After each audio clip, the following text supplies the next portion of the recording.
Welcome to our community Yom Hashoah Day of Remembrance. Thank you to the many synagogues and organizations who've partnered with us today.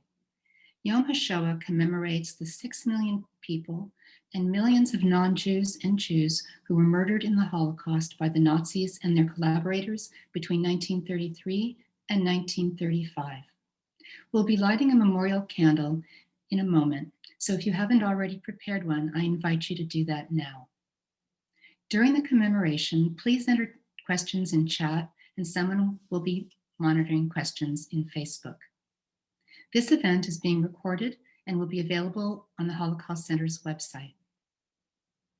We invite you to please turn on your cameras during our candle lighting. After our candle lighting, we'll be witnessing a moment of silence, followed by Rabbi Tamar Malino of Temple Beth Shalom in Spokane. Today, we'll hear the story of a family that rescued Jews and of a Jewish family that did the unthinkable. They put their children in the arms of strangers and said goodbye. Stories like this teach us about our responsibility to one another and shows us what moral courage looks like. It challenges us to ask ourselves, what can I do? After a year of turmoil, it's important that our community comes together today to honor the memory of the Holocaust, defend the truth of this history, and stand in solidarity against rising acts of hate. Remembrance is an act of defiance. Steve Adler of blessed memory helps us remember that every person has a name. Steve was a Holocaust survivor and member of our Speakers Bureau. When he spoke, he shared a picture of a young boy, a relative of his wife, Judy. Steve said that if he didn't speak of this boy, no one would remember him. Hans Philipp Weinberg was killed in Auschwitz in October of 1944. He was only 10 months old.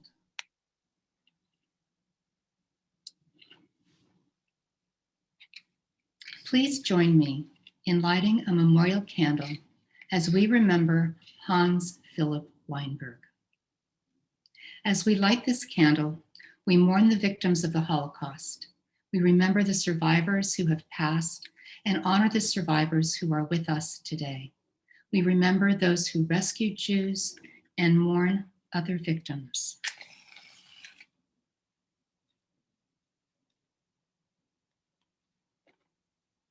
Together, we remember. And now, a moment of silence.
Eli, Eli, shelo yigamer le'olam, hachol ve'hayam, rish rosh shel hamayim, berak hashamayim, tfilat ha'adam, hachol ve'hayam, rish rosh shel hamayim, berak hashamayim, tfilat hadam.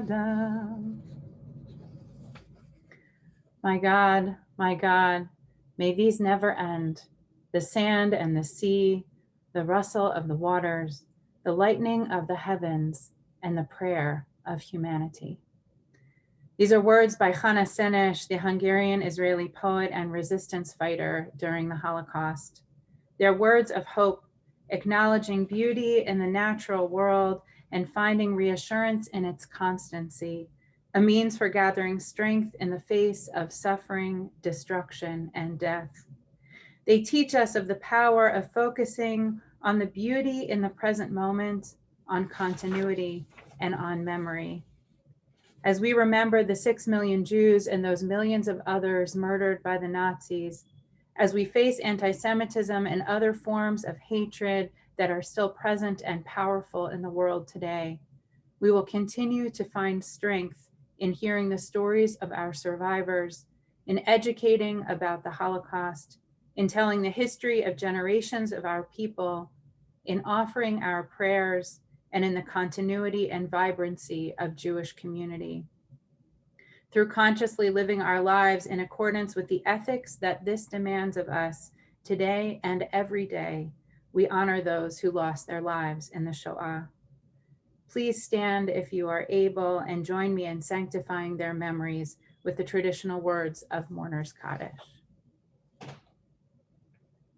Yitkadal v'yitkadash shemei Rabba, v'alma divrach yirutei v'yamlich malchutei, v'chayechon uvyomechon, v'chaye dechol beit Yisrael, v'agala uvizman kari v'imru amen.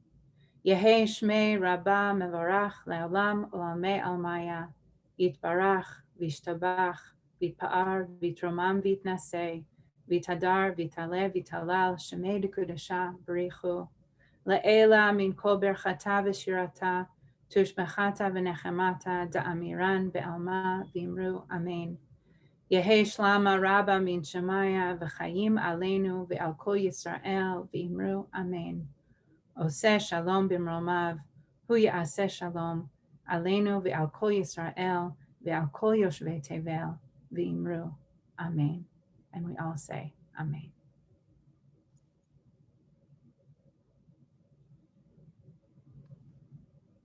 Amen. Of the 1.6 million Jewish children who lived in Europe before World War II, only 100,000 survived the Holocaust. Most were children who were hidden. Maud Dahme was one of them. When the Nazis invaded the Netherlands in 1940, the Jewish population became increasingly threatened. In 1942, the Nazis began sending letters to Jewish families, a call-up, ordering them to appear at the train station with a suitcase. Maud's family was suspicious. They had a Christian friend who was part of the resistance who agreed to help them find a hiding place for Maud, who was 6 years old at the time, and her younger sister, Rita. One of the first people to help usher the girls to a safe place was Jan Kanes, a Christian man working with the resistance. Maud writes in her memoir, "We were left with the Jan Kanes family in July 1942. Rita and I were the first Jewish children in his home. We had dinner with the Kanes family and were put to bed. They woke us in the middle of the night and told us to get dressed. We left their house at around 4 a.m. Jan Kanes and his wife had 4 children. Their fifth, Ingrid, was born not too long after Maud's brief stay with the Kanes family. Ingrid and Maud didn't know each other, but they went to the same school and swam at the same pool. Over the course of the Holocaust, the Kanes family hid more than 40 Jews. Jan and his wife Nell were later recognized by Yad Vashem as righteous among the nations. Ingrid is a member of the Holocaust Center Speakers Bureau and shares the story of her family of rescuers. Maud has devoted her life to education and teaching about the Holocaust. She serves on the New Jersey Commission on Holocaust Education and is a former State Board of Education president. The two connected in 2016 for the first time and met in person in 2019. We are honored to have them both with us today. Thank you so much, Ingrid and Maud, for being part of today's program. So I want to start, Maud, by asking you a question. You were only 6 years old when your parents sent you to live in hiding with Christian families. Can you tell us what you remember of life before the Holocaust? I don't remember too much. I remember going to school, to kindergarten, public school across the next street. And I think what I remember most of all was wearing the yellow star, because everyone who was 6 years old and older had to wear the star. And I was 6 years old at that time. And I thought it was wonderful because I would be just like the adults. At that time, I had no idea what it really meant. So it was very few memories of that time, unfortunately. Ingrid, can you tell us what prompted your father to get involved with the resistance? Well, he was against the Germans to begin with because they simply occupied the country. But he was in a unique position to find out what was going on. You have to understand that newspapers were all blacked out. You didn't get regular news. You just got news from the Germans. He worked in the post office, and he would keep an eye on mail that would go to the German occupation and from them. So he found out that indeed Jewish people were rounded up. Stories went around about that, and he went to Amsterdam to see for himself because, as I said, rumors, but you never knew whether the rumors were true. And then again, in the post office, he saw notifications of the death of various Jewish people that he knew from the village where he came from. They lived in Elburg, and he recognized their names. They had been arrested and deported. This was before, the mass deportations, but those people died on the same day, supposedly from pneumonia. And at that moment, he knew for sure that they were killing the Jewish people. And he started warning people and saying that they shouldn't report when they got called up. But a lot of people didn't believe it. That was very frustrating because, again, you didn't really get news that was straight out. But he realized what was going on by, again, going to Amsterdam, and he saw on the train station, he saw how they herded people in the trains there. Mm-hmm. Thank you, Ingrid. So, Maud, as the situation was becoming increasingly dangerous for Jewish people, your parents made arrangements for you and your sister to live with a Christian family. How did your parents tell you that you were going to go live with somebody else? And do you remember as a little kid what that was like? I remember that very well. Kind of, my parents had, through contacts, they were told they had gone all through the Netherlands and Christian families were willing to take Jewish children. And we have an address for your children. So my parents sat me down and told me that they had wonderful news, that we're going away on a vacation, my sister and I. And while we're on our vacation, they would go on their vacation. And I think the only thing my parents were told, because they were not told who the people would be, where we would be, nothing. But I think the only thing that was mentioned was a farm. So my parents told us we were going on a farm. We were so excited living in the city to go on a vacation in the farm. And they said, while you're on your vacation, we're going to go on ours and we'll come by the farm and pick you up. So we were very excited. And I remember that day because the Connis's house was not so far away from ours. I remember riding my tricycle and my sister on her tricycle. My mother had packed little suitcases for us, and we arrived at the Connis house. And my father, if I remember right, he did not go in. He just told me to go inside and take very good care of your sister, and we'll see you in a couple of weeks. Gave us the suitcases, took the tricycles, and he left. Though, unfortunately, no one is alive to find out why did we not go by car or by train, or why we were going to this particular house probably was explained, but I don't remember that. And we entered the Conis's family home, had dinner with the family, and as you mentioned before, were put to bed, and then we were told to get up or in the middle of the night to get dressed, because what had to happen, we had to walk with Mr. Conis through the woods to the next town. We were too well known in my hometown. So he, and I remember, and Ingrid and I talked about this, he was getting very upset with me because as I was walking through the woods, I had my own flashlight. I was picking blueberries and I was slowing down the walk. This must have been so difficult for your parents and for your father to drop you off there, knowing what they knew. Did they ever talk about what that was like for them? No, not really, because after the war, no one really talked about much. And it was like, it's over and done.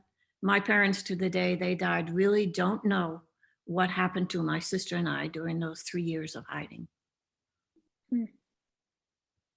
So Ingrid, can you tell us a little bit about what your father did as part of the resistance? He did not belong to one particular group. But he had contacts with several, and they did a variety of things, especially as the war went on. One was to distribute underground newspapers, for instance, and he also would deliver mail to people who were in hiding that he knew of. He always tried to maintain that contact.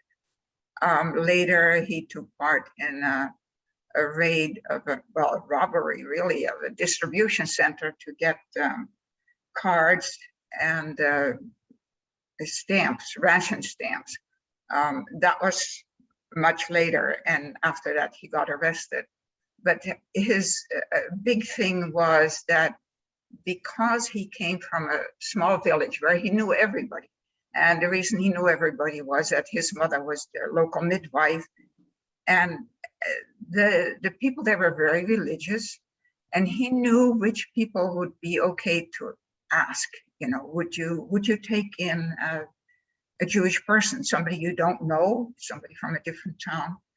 And a surprising number of people agreed to do that, either out of religious conviction or just humanitarian conviction. And then the hard part was getting them from Amersfoort to Oldenburg. As Maud said, there was a train to Elberth, but they couldn't get on the train station in Amersfoort. That was pretty dangerous. They always checked there. And the adults usually had to make their way on their own, and my dad would wait on the other side and take them to whatever farm he had lined up. We also had people in our house, 2 couples, for a longer period of time. Most of the others didn't even come to our house. They just went straight to the address that my father had lined up. And Ingrid, can you tell us a little bit about what that was like to have people hiding in your house? And what were some of the challenges that your family faced in protecting these people? First of all, the house wasn't built for that many people, so it was cramped, it was crowded. I just need buttermilk and scallions. I can probably get back before you're done.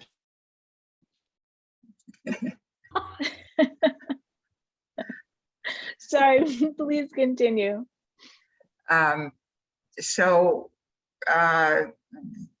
We had, my sisters had to share a very small room, and the 2 couples that stayed with us had their own bedroom.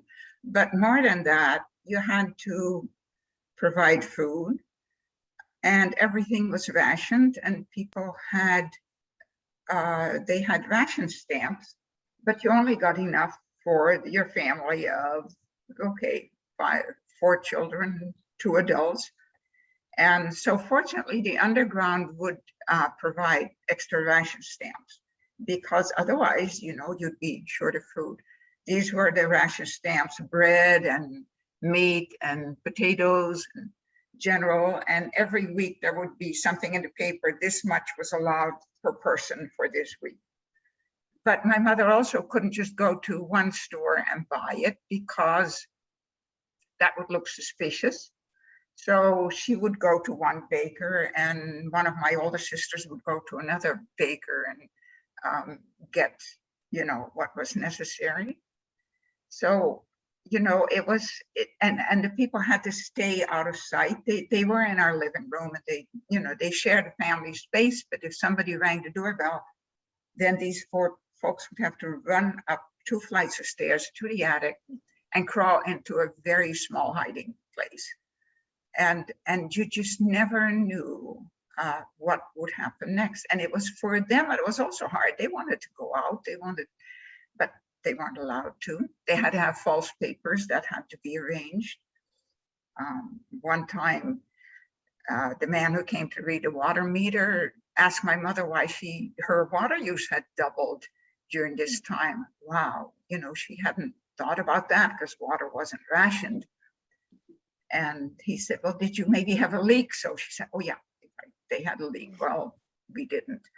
But, all these little things. And of course, my sisters were old enough to sort of understand, but maybe my younger brother wasn't quite ready, although he learned to keep his mouth shut. He wasn't allowed to talk.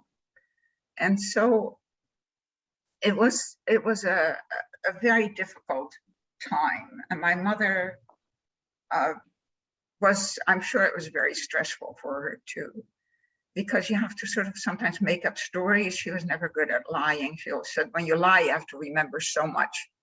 And but you had to make sure these people were safe. And as I said, staying out of sight. They would squabble amongst themselves because, again, a lot of people very close quarters. And for my teenage sisters, it was hard because here all of a sudden there were 6 adults and they were all meddling in their affairs. So it wasn't easy.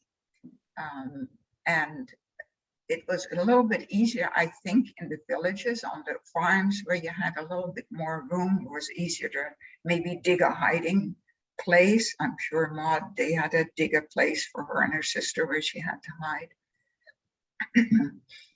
But Ingrid, I'm curious, what did the people who were hiding with you, what did they do all day to fill the time? Not very much, but because, again, well, they would, my mother would do the cooking, but they would help in the kitchen a bit. And the one couple, the Schnells, who Maud also knows, she was a teacher, and she would teach my little brother, who was 5, so that he would be ready to go to 1st grade as soon as he was 6. The other couple, the wife she was a very, very particular housekeeper. Well, here you were in a house with all these people and a bunch of kids, and it wasn't as clean as she was used to. So she was, good at polishing the furniture and things like that. My mom didn't have time for it. Mr. Schnell was a professor in chemistry. And he tried to keep up with his work. So one of my older sisters would have to go to the library and check out these books. And I think the librarian may have wondered what a 12-year-old or 13-year-old is doing with these chemistry books that were way beyond her age level. So that, and also because they were confined to the house, they really didn't have any idea of what was going on in town and how difficult it was to get food. So yeah, that was also, it was for them, it was frustrating. Mm-hmm. Maud, can you tell us what your experience was like in hiding after you left the Connors family? You went to another town, and you and your sister were on a farm with a couple. What was being in hiding like in this new place? It was very difficult. The very first day, I remember it, that evening, the couple that took us, they were in their 60s, And they sat me, there some relatives came over, I guess, to meet us. And I was very proud of the fact that I was so grown up because I wear a star. And then I said, oh, and I started school and I know how to spell and write my name. So after the few people, their relatives left, they sat me down and told me, I'm only 6.5 years old, and told me why we were there, that this was not a vacation, that we had to stay with them and hide from the soldiers. They said, you are to tell no one that you wore a star. And this is what you have to remember, no matter who stopped you. You are our nieces who have been bombed out of the city, because they also speak a dialect there, which, and we were city girls and spoke the Dutch from the city. So that would explain that. And so we were their nieces, and you will have to call us aunt and uncle. And also you have to have our last name, obviously, because we couldn't use our right names because they were looking for us. So their name was Sprunk. So, and my first name is Maud, but was Mout in Dutch. So they said, your first name is Margje. So I became Margje Sprunk, and my sister Rika Sprunk. We could not go outside in the beginning at all because people would see us, and that whole area, very religious and very hard, poor working farmers. So aunt and uncle were out on the field all day, and we had to stay in the house. I don't know how long, until I remembered, in case I was ever asked who I am, that I would now know who I am. But that was difficult because soldiers would be walking around everywhere and around the farmhouse, and we had to quickly hide somewhere in the house just in case they decided to come in.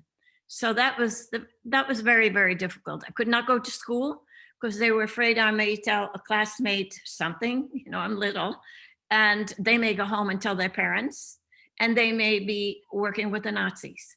So you cannot go to school. So that was another reason people would stop and question us, why are you not in school? So, I mean, but most of our, and then after a while, we were allowed to go with aunt and uncle every day on the fields. There was no time, you know, to have playmates or anything like that. We were with them all day. And how did you spend your days when you were with them? You and your sister were so young, and it was for such an extended period of time. What did you do all during this time? When we were alone in the house, we didn't do anything because there was nothing. I mean, you have to remember, there's no toys or anything. And once we were allowed to go out, we were out with aunt and uncle all day in the field, helping them, picking up things. And I remember picking up like tinsel that you have on the Christmas tree. That was all over the fields because the Allied planes threw that out to mess up the German radar. So we would collect those because the animals were in the field. So, and there were no toys, there was nothing. And every Sunday we went to church all day. Mm-hmm.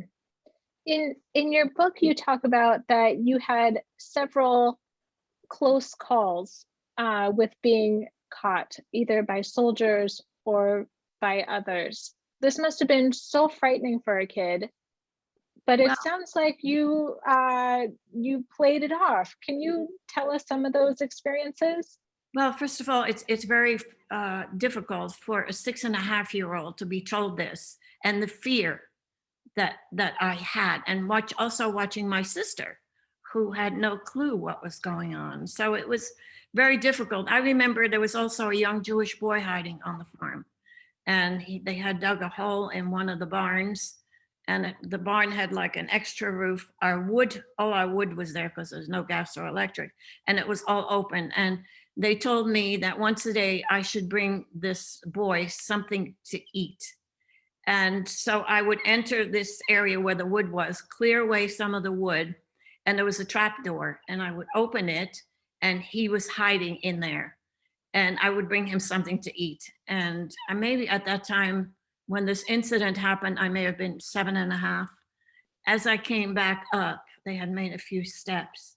I was faced a half a dozen German soldiers. Obviously, It was very obvious what was going on. I didn't know what to do. And I guess being a child, I put the pot down and I put the trapdoor back down, covered everything with wood, picked up the pot, and they just stood and watched. And now I had to turn my back. And I prayed because I was sure I was going to be shot. They turned around and walked away and said nothing. Mhm. And I was so afraid for the whole time that we were hiding on that farm, because I was hysterical when I came in the house. But then aunt and uncle, and by the way, my sister in Dutch, uncle is oom and aunt is tante, but my sister couldn't say tante, called her Tani. So Tani and oom said, they're going to come back and get all of us. So the young man was moved immediately. And I prayed every night that these soldiers hadn't told a superior officer and they would come back and get us, but no one ever did. So even among all this evil, there was some goodness with those soldiers and spared our lives. It's a remarkable story, really a remarkable story. Ingrid and Maud, you both mentioned this this teacher. Yeah. I believe this was a family maybe that both of you knew. Can you tell us a little bit more about that? Well, I was going to kindergarten, and my teacher, her name was Eva Schnell, and she also had come from Germany, and she was now the teacher. She was Jewish, she and her husband, and was my teacher. And I was so excited. I loved going to school, but of course, another restriction had come out that no Jewish child can go to public school. So I had to leave school. And she was fired, all Jewish teachers, et cetera, anyone who was Jewish, whether government positions, town, or even education, were all fired. And imagine our surprise that one Sunday afternoon, we went to Tani's sister's farm, and who was hiding there but Eva Schnell and her husband. And so we used to go every Sunday, and she was beginning us also, as Ingrid said, she was beginning to teach us how to read and write. And can you tell us what happened to her? They, someone revealed who they were and where they were. And a truck with German soldiers came on Aunt's sister's farm, searched the house, found nothing. Then they went outside and went exactly to that haystack where they were hiding underneath. Mm. And they took my teacher and her husband, and also took the person who was hiding him. Her name was Mrs. Blau. They said, we are taking your son. They took her son. And she said, no, you have to take me, because anyone who was caught hiding Jews also would be taken away. And they took her son, but he was able, he worked at the milk factory. Somehow he was able to be excused. But my teacher and her husband were in a neighboring town where they were going to be processed. And one night, Dutch Nazis came into that facility, took my teacher and her husband and 4 other men, and took them to a park nearby, gave them shovels to dig their own graves, and they were all shot. And as you know, Nazis kept very accurate records. Now they found these people missing. Where are they? And it was revealed where they were. They had those Dutch Nazis go back out there and dig up their bodies, and eventually they were reburied. Mm. Mm. But those were the teacher and her husband, who were also staying at Ingrid's family's house Mhm. before they went into hiding where we were. Yeah, maybe I can Yeah. expand on that a little bit. They, when my dad got more were involved in strong arm activities, and it wasn't really safe to have hiders. So Eva Schnell and her husband went to Alderbroek. I didn't even know that Widow Blau was a sister of your Tommy. Anyway, they were hiding there. And then my father was arrested. My mother was left by herself with all the kids. This was in the last year of the war. And then she got a letter from Eva saying that she didn't feel comfortable where she was. She was worried. And my mother wrote back and said, well, if you don't feel safe, you can come back here. And Eva said, oh, I'm probably just imagining things. But she wasn't. There was somebody betrayed him, that we don't know who, but somebody did betray him. And the way my mother heard it from Widow Lau was that they arrested her husband, but she had very good false papers. And then when they took him to the car, she said, I'm Jewish too, and she joined him. And the idea was that all the Jews were supposed to go to Westerbork. Well, the trains weren't running and those policemen didn't feel like driving them up there. So they kept him in Zwolle. And that was always really hard for my mom because of all, I would say, the 40 people that my parents helped to hide all survived, except that one couple that stayed with us the longest and that my mom was really closest to. So, yeah.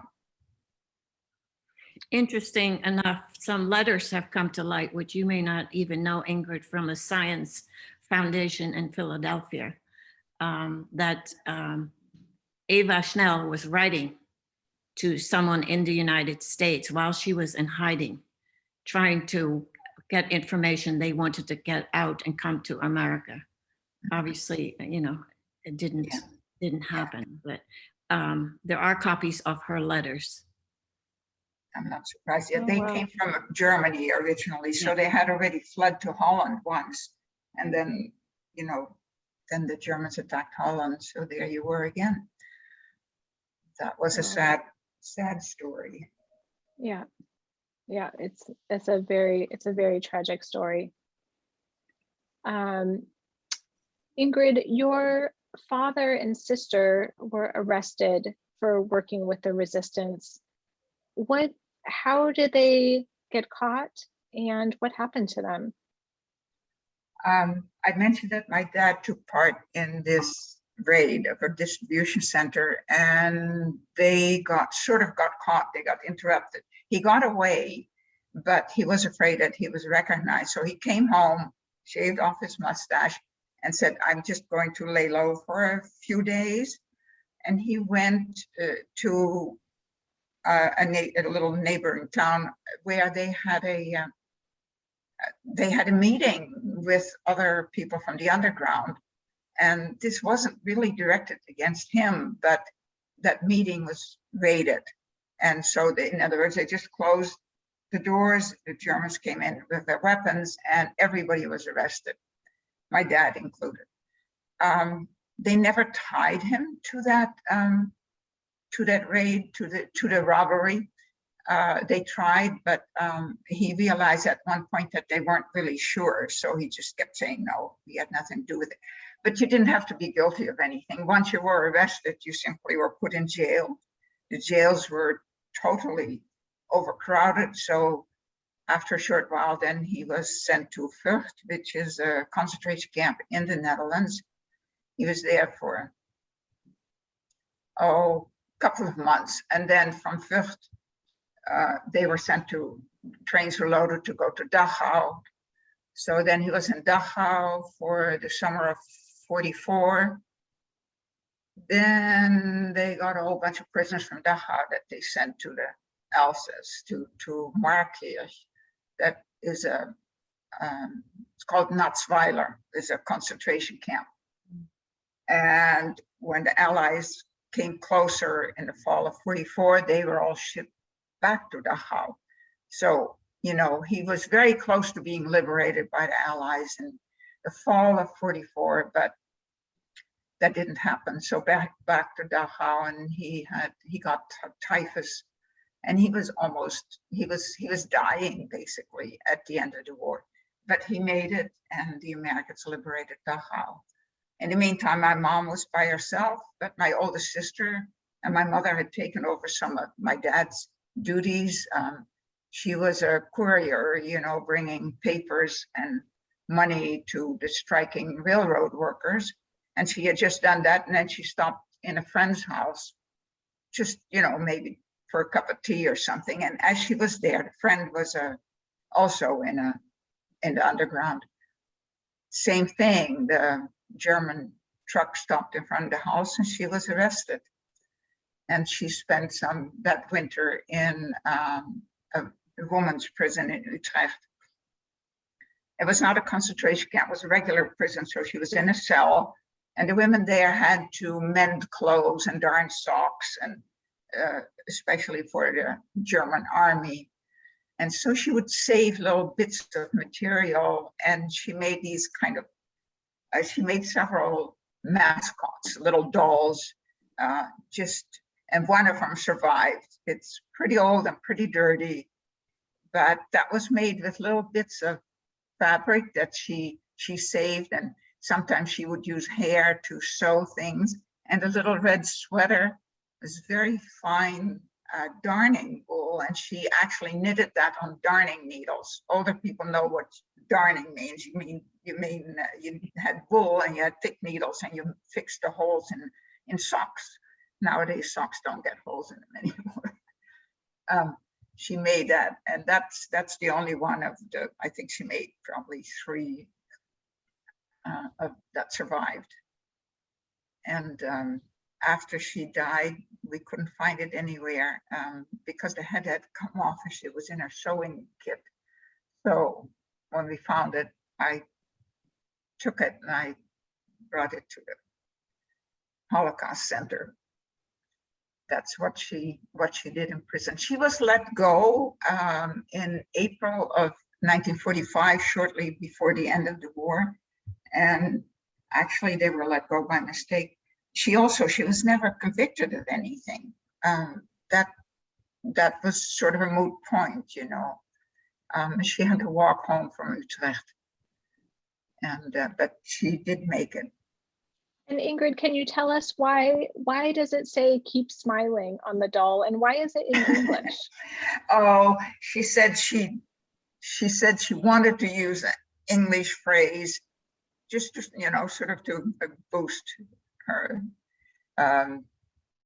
your fighting spirit, I think. And she particularly picked an English phrase. She said, "Well, if I was going to get caught, they were going to beat me anyway, so then I might as well," she didn't get caught. But that was sort of, a little bit of poking fun at the Germans, I think. She did, you weren't allowed to do that kind of thing. You weren't allowed to write letters, but she did. There was one woman guard, a Dutch woman, who was just a regular prison guard, and she did smuggle letters in and out of prison. And 3 of my sister's letters did survive. They were written on toilet paper because, she had no writing paper. And she asked my mother specifically if she wrote back to write on a piece of white cotton cloth that she then incorporated in these dolls that she was making. Those letters did not survive, but yeah, she wrote 3 letters that were saved. And Maud, can you tell us what it was like learning that the war was over and how you were reunited with your parents and what that experience was like? Well, it was very difficult because after Christmas in 1944, we went into hiding in the summer of 42. Uncle passed away in January of 1944. We continued to stay with Tani, and right after Christmas in 1944, we were, from one day to the next, we were moved because warnings arrived saying that they were going to come and look for us, that we had been discovered. So we left immediately and ended up going to a little fishing village, Elburg, where we stayed with another family. And that's where we were freed on April 19th, 1945, when the Canadian tanks rolled into the village. And you can just imagine, I still get emotional from that day because it was the most beautiful day of my life. I'm now 9 years old and Rita is 7, and we were free. It was unbelievable. After so many years, suddenly we were free. It was decided we should go back to the farm, to Tunny, and wait to see if our parents survived. And indeed, our parents survived. Friends hid them in Amersfoort, in their attic. My father hid in the attic for 3 years. He was never allowed to go outside. My mother did go out dressed as a nurse trying to get food because we had the hunger winter in the Netherlands from 1944 to 45, where thousands of people died because we had no food. But so my parents were able to hitchhike because there were no cars or buses or anything.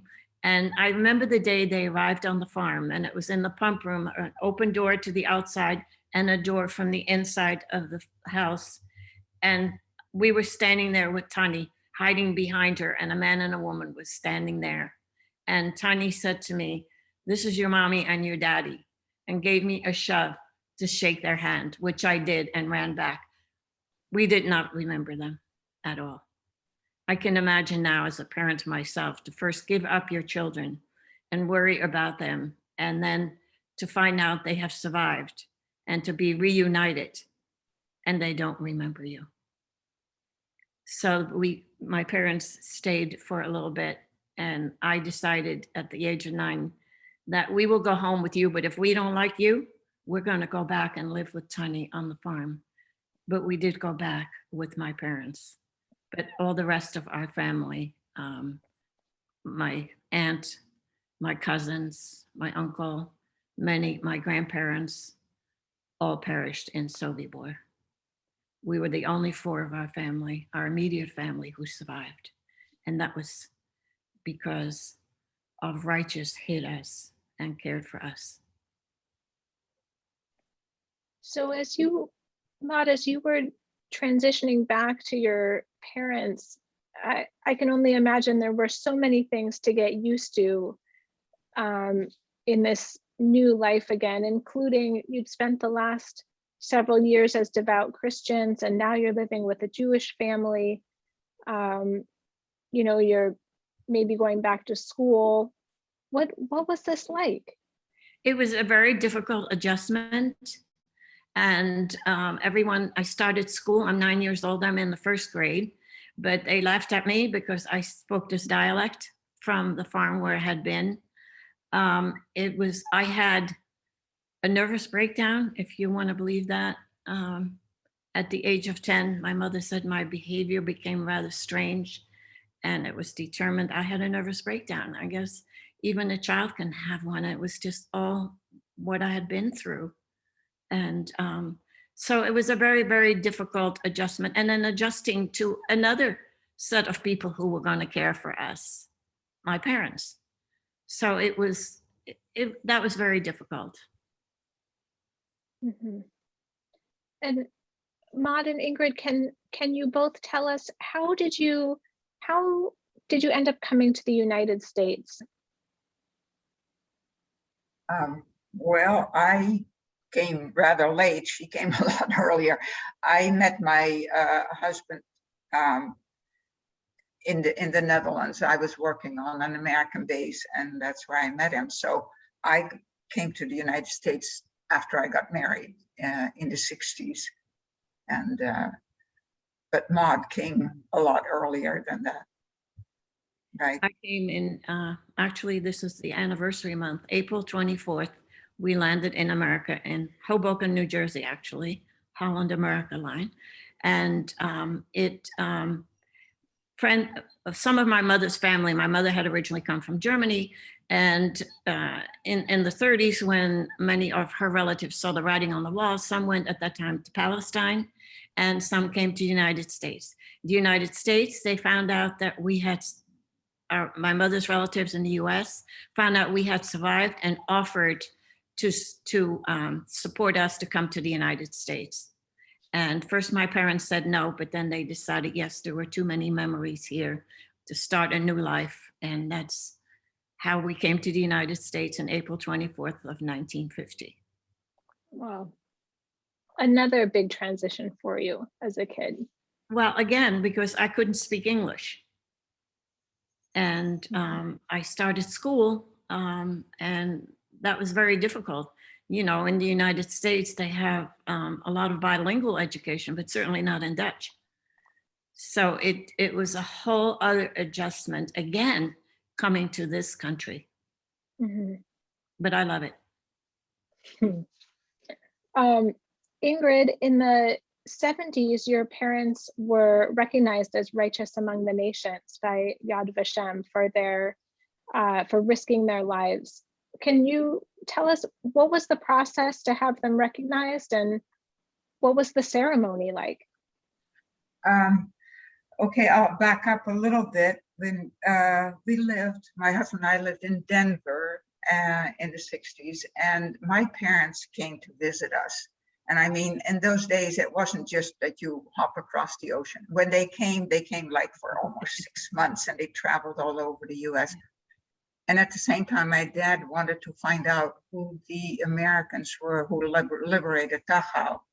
So we had a friend write an article in the paper, and we found out that it was a unit from the Colorado National Guard. And the guy that was the colonel in charge was still in Denver. So we got to talk to him.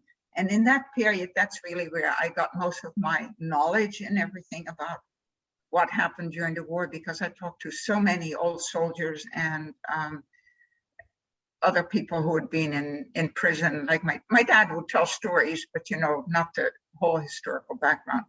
So they brought over 2 American soldiers the next year in 1970 for the celebration of the 25th Liberation of Dachau.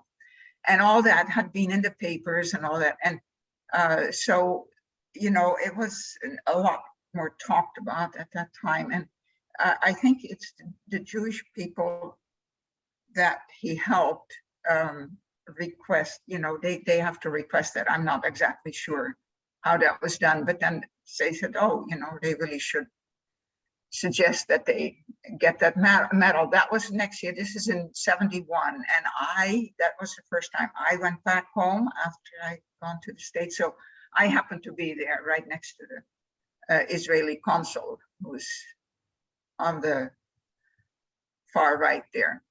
And so that's my parents getting the Yad Vashem medal. I think it was important to my dad because, like Maud said, after the war, you sort of went on with your life. You didn't really dwell on it that much. But it was, it was such a big thing, and he had suffered a lot. And I think it was important that somebody recognized that this was, that they did the right thing. And my father died the following year in 72. Yeah. How wonderful that he received this before his death. Yeah. And how Maud and Ingrid, how did the two of you connect? How did you meet each other and make this connection between the two of you? Ingrid started it. Well, I knew her name because I did have a list of, I have a list of the people that my older sister is great at keeping records, and she had everything written down somewhere. But it was after I started working with the Holocaust Center there. You had an Anne Frank exhibit, and I volunteered to be a docent. And then I thought, I did know that the papers went to the States, and I knew that in the 60s they were still alive in New Jersey somewhere, because again, I had some papers. Her father contributed to a rather important birthday present they sent my parents on a trip to Israel. And so I had that. So I thought, well, I'll just Google her. And then I got all this stuff.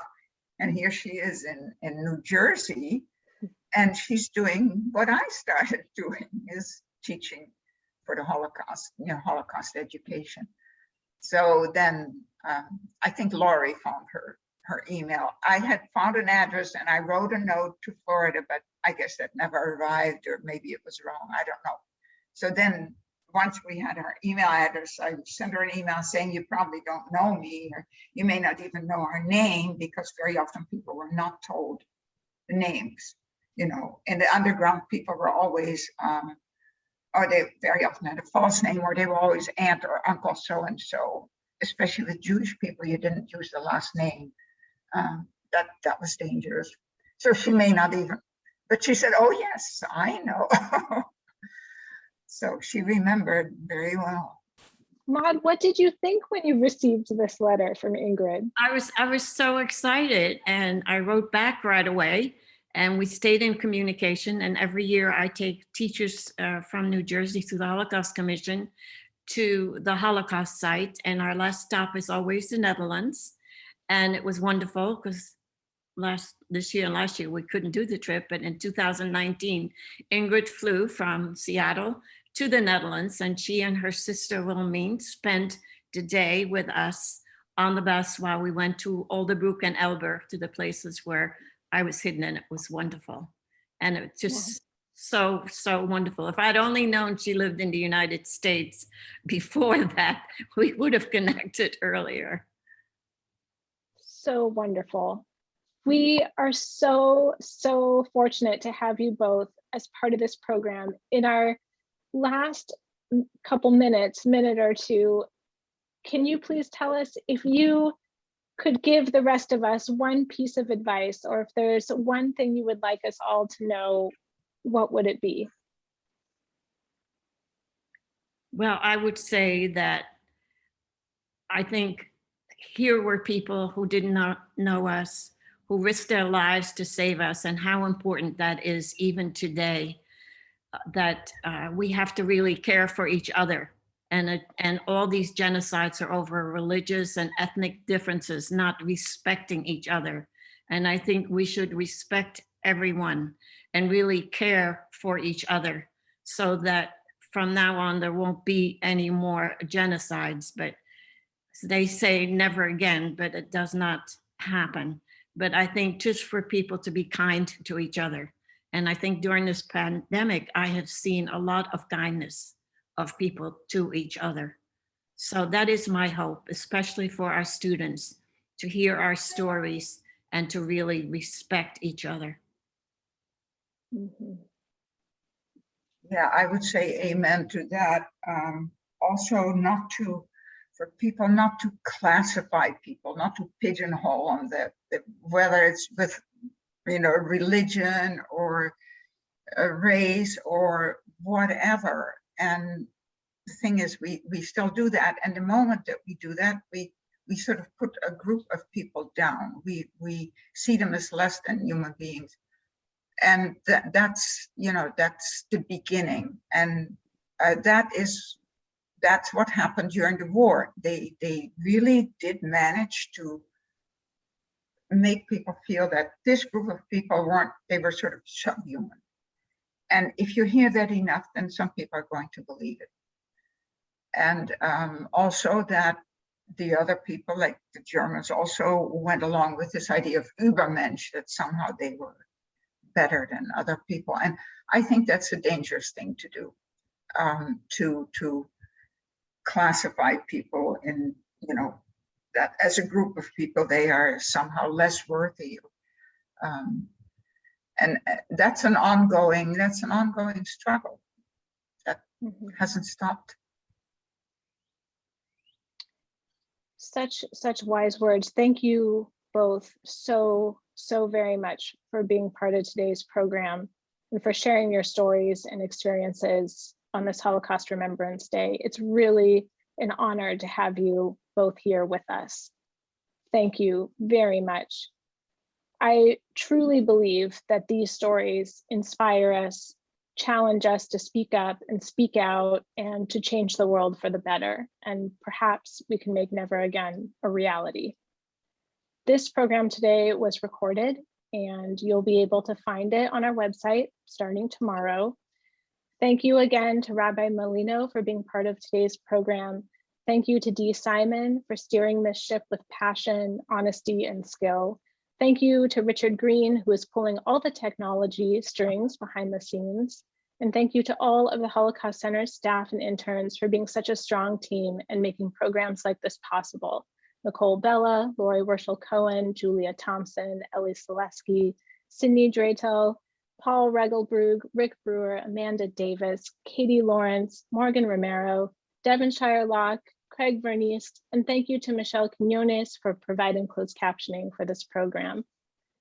Rabbi Hillel said, "If I am not for myself, who will be for me?